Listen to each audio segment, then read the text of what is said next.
Welcome back to Musings of a Jesus Lover. Last time we talked about the relatable God and how he revealed himself to Moses as one who is compassionate and gracious and abounding in loving kindness and faithfulness. But when Jesus was here, he developed that personal relationship actually physically with the people around him.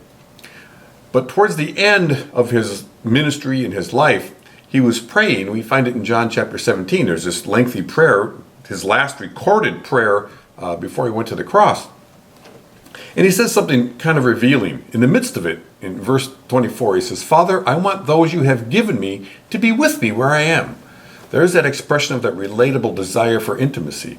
But he follows with, "and to see my glory, the glory you have given me because you loved me before the creation of the world." So Jesus has this desire. He says, "Father, I want them to be with me. I want them to see my glory." Well, what's that about? This is where we get the merging of the intimate, relatable God with the Almighty and understanding that that is who it is that loves us. And some of these experiences are recorded in the Bible. This happened to Peter and John when they went to the Mount of Transfiguration with Jesus. And James was there too. And Jesus was suddenly glorified, is the way the Bible describes it. He was transfigured. He began to glow. And all of a sudden he's talking with Elijah and Moses. And there's Moses back in the picture again, the one who understood the relatable God. And they saw it, and they saw his glory. And it changed them some. Another great example of this is in Revelation, where John is caught up into the heavenlies and sees all these amazing things. In chapter 1 of Revelation, where John's caught up into this space, and he begins to describe what he's seeing, and he sees Jesus, and he says, "I saw someone like a son of man, dressed in a robe, reaching down to his feet and with a golden sash around his chest. The hair on his head was white like wool, as white as snow, and his eyes were like blazing fire. His feet were like bronze glowing in a furnace, and his voice was like the sound of rushing waters.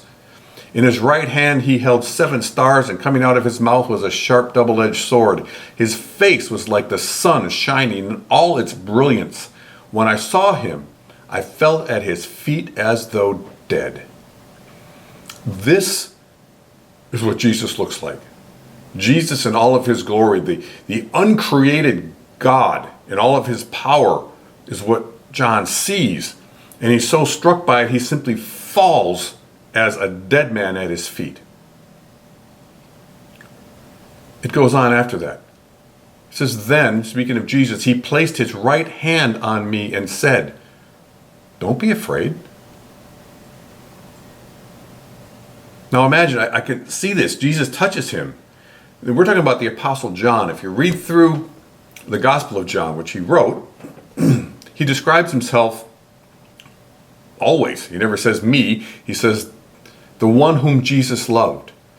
John may have had the closest, most intimate relationship with Jesus of all the disciples, because he always describes himself as the one whom Jesus loved. He's the one that we're told laid his head on the chest of Jesus so he could hear his heart. And he had this amazingly intimate and close relationship with him. Now here he is, seeing him in all of his glory and falling as one dead before him, and Jesus places his hand on him. And I can imagine saying in that same voice that John listened to for 3.5 years, saying, "Don't be afraid." And I can imagine all the memories rushing in on John of those years when he sat next to Jesus and when he laid his head on his chest, and he understood how Jesus loved him, because that's how he described himself ever after that. And I imagine all of that rushing back in and him remembering, oh yes, this is the one who loves me. This is the one who cares for me so much. And then he looks up and sees Jesus. And Jesus continues saying to him with his hand on him, he says, "Don't be afraid. I am the first and the last. I am the living one. I was dead, and now look, I am alive forever and ever, and I hold the keys of death and hell." What's he doing here? He's trying to take John. He says, "John, look who I am. I am mighty beyond your wildest imaginations. And in being that, I am still the one who loves you intimately." There's something about our relationship with him that our goal as Christians is to develop that intimacy with him in understanding that he loves us and desires us. The Song of Solomon says, I am my beloved's, but his desire is for me. He wants us close to him. We also have experiences with him where we see him in all of his magnificent glory, and we are astounded by the power and the holiness of this God.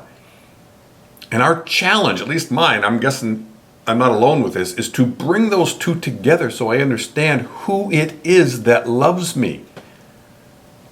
I pray that prayer, that short, all the time. God, show me who it is that loves me, like he did with John. John knows he's loved, and Jesus is going, yeah, and look who I am. Could you imagine that? Having this relationship with somebody and then discovering, oh, they happen to have all this power and money and they've got everything, and you didn't understand who it was that was showering you with their affections. That's what he's doing for John here. It's what he wants to do for all of us through John's experience and our own experiences with him, to understand who it is that loves us. When I understand it's the Almighty and he loves me that way in spite of my own weaknesses, the world looks different. He looks different. My circumstances all look different because I understand who it is that loves me. It's an amazing thing. It's a journey that we are called to bring those two together, to experience him in both ways and get them to a place of simultaneity, get them to happen at the same time so that we understand the intimate one is the mighty one at the same time. As we grow in that, it absolutely revolutionizes our view of our own lives and of the world around us. And it's just got to be the best way to live.